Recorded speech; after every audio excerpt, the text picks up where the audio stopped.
अनन्या की जिंदगी टूटना शुरू हो गई थी।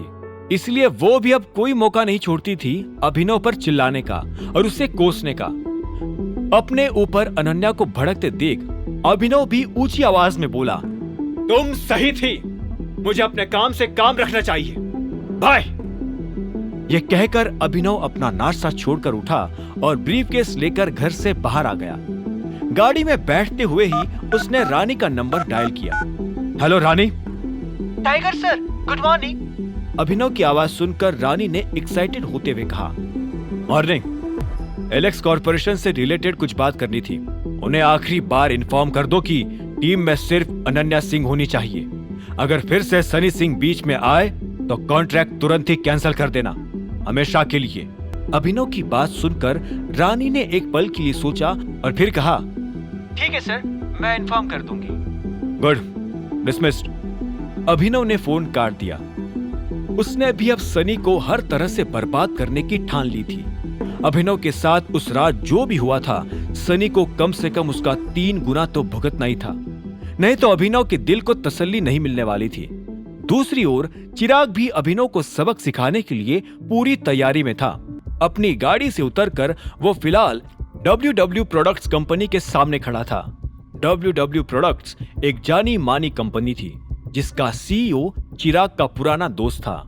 जब वो आखिरी बार मिले थे तब उसके दोस्त ने कहा था कि वो अपनी कंपनी के लिए इमेजिंग सिक्योरिटी से CCTV कैमरास खरीदना चाहते थे। इसी जानकारी से चिराग की बत्ती जली थी और उसे लगता था कि WW प्रोडक्ट्स और इमेजिंग सिक्योरिटीज की डील में वो कुछ पॉलिटिक्स खेलकर अभिनव को उसकी कंपनी से बाहर निकलवा सकता था। चिराग ये सोच रहा था कि अपनी नौकरी खोकर अभिनव फिर से सड़क पर आ जाएगा और गरीबी के चलते फिर से 500 रुपए प्रतिदिन की डिलीवरी वाली नौकरी पकड़ लेगा। हालांकि फिर चिराग ने एक पल के लिए ये भी सोचा कि अगर अभिनव डिलीवरी बॉय ही था तो उसकी शादी अनन्या से हो भी कैसी गई थी। चिराग अपने कैबिन में एक लड़के को घुसते देख ही WW प्रोडक्ट्स का CEO जयवीर उसे गले लगाने के लिए करीब आ गया। कैसा है भाई? चिराग ने भी गले लगकर जयवीर की पीठ थपथपाते हुए कहा, मैं तो ठीक हूँ, तू बता, आजकल याद नहीं करता?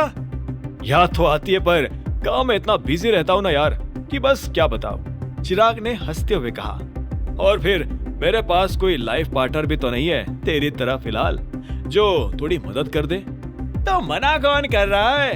करो ना शादी। ऐसी कौन लड़की है जो तुझे हाँ नहीं कर रही? कहीं टाइगर या दिखपाल की गर्लफ्रेंड को डेट तो नहीं कर रहा तू? जयवीर ने हंसते हुए मजाक में कहा। चिराग भी मुस्कुराते हुए बोल दिया, उनसे पाला ना ही पड़े तो बेहतर है। बता क्या कर सकता हूँ मैं तेरे लिए, क्योंकि तू आया तो किसी काम से ही होगा। जयवीर ने अपनी चेयर पर बैठकर मुस्कुराते हुए पूछा। चिराग भी थोड़ा मुस्कुराया और फिर धीरे से बोला, वैसे आया तो बातचीत करना ही था, लेकिन उससे पहले एक मैटर भी सेटल करना है यार। अच्छा? जयवीर ने सिर हिलाते हुए कहा, क्या सीन हो गया? वो तेरा कॉन्ट्रैक्ट है ना इमेजिंग सिक्योरिटीज के साथ?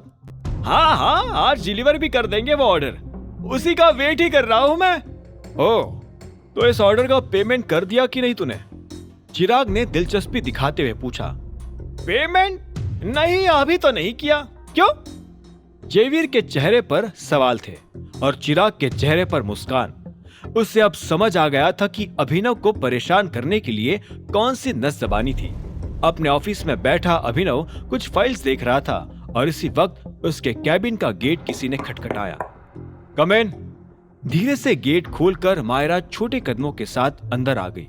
अभिनव ने नोटिस किया कि वो ना सिर्फ हिचकिचा रही थी बल्कि उसके चेहरे पर चिंता भी थी। क्या बात है? मुझे नहीं पता ये सब कैसे और क्यों हो रहा है sir. I am really sorry, Myra ने घबराते हुए कहा, जिससे अभिनव सीरियस हो गया। पहले बैठो और बताओ क्या बात है। WW प्रोडक्ट्स के CEO जयवीर ने प्रोडक्ट की डिलीवरी करते समय मुझे एक नोट दिया था, ये देखिए। मायरा ने अपना हाथ आगे बढ़ाकर अभिनव को नोट पास कर दिया। उस नोट को पढ़ते ही अभिनव के माथे पर बल पड़ गए। ये क्या है? पैसे नहीं मिलेंगे? इसका क्या मतलब हुआ? मायरा ने डरते हुए अपना सिर हिलाया।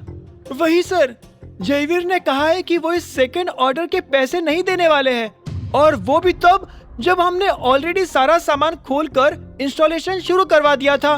अब तो हम हमारा सामान वापस भी नहीं ले सकते सर। आगे की कहानी जानने के लिए देखें अगला एपिसोड सिर्फ पॉकेट एफएम के यूट्यूब चैनल पर, और द रिटर्न ऑफ टाइगर के सारे एपिसोड्स को सुनने के लिए डिस्क्रिप्शन में दी लिंक से डाउनलोड करें पॉकेट एफएम ऐप।